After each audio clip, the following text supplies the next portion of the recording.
Hello and welcome to my Edinburgh video diary, whatever number, 2014. Woo! As you can probably still hear, I still have a cold. I'm just noticing my arm looks terrible, doesn't it? Cover the chest hair. Boof, that's better. That's my left arm. Actually, the boof, that's better. That's how you do it. Anyway, what was I saying?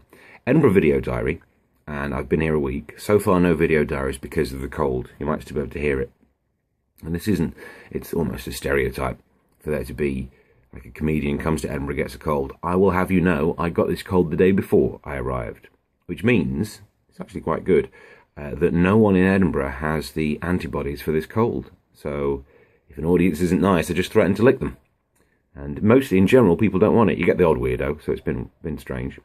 And the problem when I get colds, I get blocked up noses, which ruins the voice, can't do the radio voice joke, can't do voiceovers.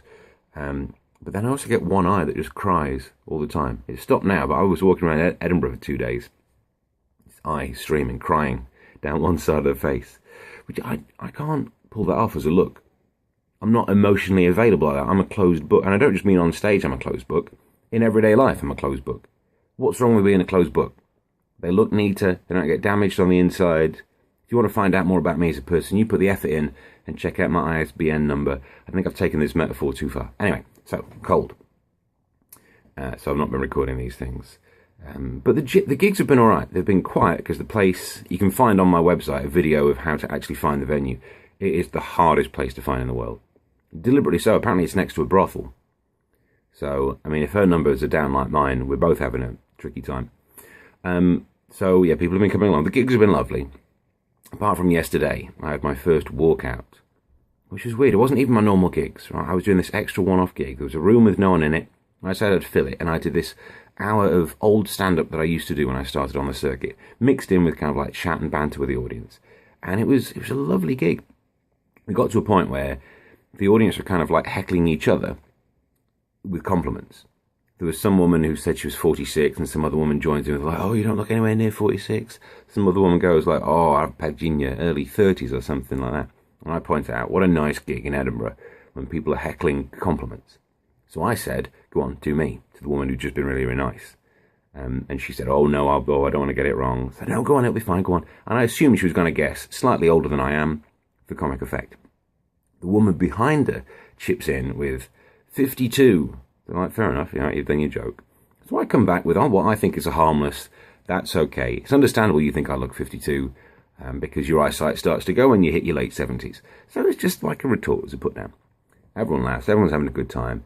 Like 10 minutes later, this woman's in such a massive mood. Just goes like, you're not funny.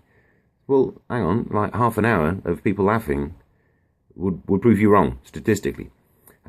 So I mean, it wasn't my gig, so I said, look, you know, if you're not enjoying it, I don't have to finish this gig. Having a cold and being a week into Edinburgh means if an audience does anything I'm not particularly pleased with, I'll stop the gig right then. I don't need to go through my jokes anymore. But the audience were like, no, carry on. So we carried on. And then later on, she just storms out.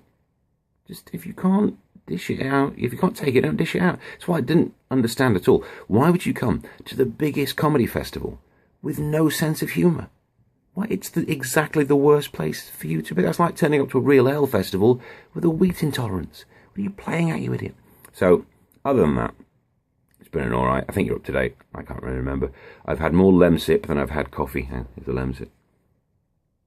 I've had more Lemsip than I've had coffee, which, unlike me, so it's not really like party vibe down here. But it's going alright. I'll do another one of these updates. If you're anywhere near Edinburgh, check somenews.co.uk and come along to the shows. 5:15 in Dropkick Murphys. Just turn left at the Prostitute.